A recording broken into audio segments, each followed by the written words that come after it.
1 Samuel 13. God is out looking for your replacement. Saul was a young man when he began as king. He was king over Israel for many years. Saul conscripted enough men for 3 companies of soldiers. He kept 2 companies under his command at Michmash, and in the Bethel Hills. The other company was under Jonathan at Gibeah and Benjamin. He sent the rest of the men home. Jonathan attacked and killed the Philistine governor stationed at Gibeah. When the Philistines heard the news, they raised the alarm. The Hebrews are in revolt. Saul ordered the reveille trumpets blown through the land. The word went out all over Israel. Saul has killed the Philistine governor, drawn first blood. The Philistines are stirred up and mad as hornets. Summoned, the army came to Saul at Gilgal. The Philistines rallied their forces to fight Israel, 3 companies of chariots, 6 companies of cavalry, and so many infantry that they looked like sand on the seashore. They went up into the hills and they set up camp at Michmash, east of Beth Aven. When the Israelites saw that they were way outnumbered and in deep trouble, they ran for cover, hiding in caves and pits, ravines and brambles and cisterns, wherever.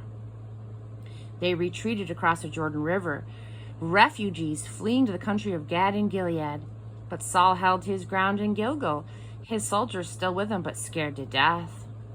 He waited 7 days, the time set by Samuel. Samuel failed to show up at Gilgal, and the soldiers were slipping away right and left. And so Saul took charge. Bring me the burnt offerings and the peace offerings. He went ahead and sacrificed the burnt offering. No sooner had he done it than Samuel showed up. Saul greeted him. Samuel said, "What on earth are you doing?" Saul answered, "When I saw I was losing my army from under me and that you hadn't come when you said you would, and that the Philistines were poised at Michmash, I said, the Philistines are about to come down on me in Gilgal, and I haven't yet come before God asking for his help. And so I took things into my own hands and sacrificed the burnt offering." "That was a fool thing to do," Samuel said to Saul.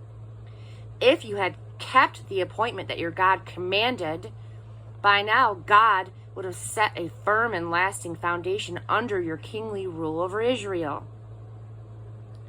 As it is, your kingly rule is already falling to pieces. God is out looking for your replacement right now. This time, he'll do the choosing. When he finds him, he'll appoint him leader of his people. And all because you didn't keep your appointment with God." At that, Samuel got up and left Gilgal. What army there was left followed Saul into battle.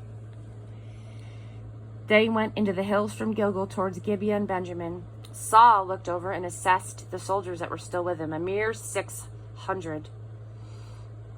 Jonathan and his armor bearer. Saul, his son Jonathan, and the soldiers who had remained made camp at Gibeah of Benjamin. The Philistines were camped at Michmash. 3 squads of raiding parties were regularly sent out from the Philistine camp. One squadron was assigned to the Ophrah road going toward Shual country. Another was assigned to Beth Horon road, and the third took the border road that rimmed the valley of Hyenas. There wasn't a blacksmith to be found anywhere in Israel. The Philistines made sure of that, lest those Hebrews start making swords and spears. That meant that the Israelites had to go down among the Philistines to keep their farm tools, their plowshares and mattocks, axes, and sickles sharp and in good repair. They charged a silver coin for the plowshares and mattocks, and half that for the rest. So when the battle of Michmash was joined, there wasn't a sword or a spear to be found anywhere in Israel, except for Saul and his son Jonathan. They were both well armed.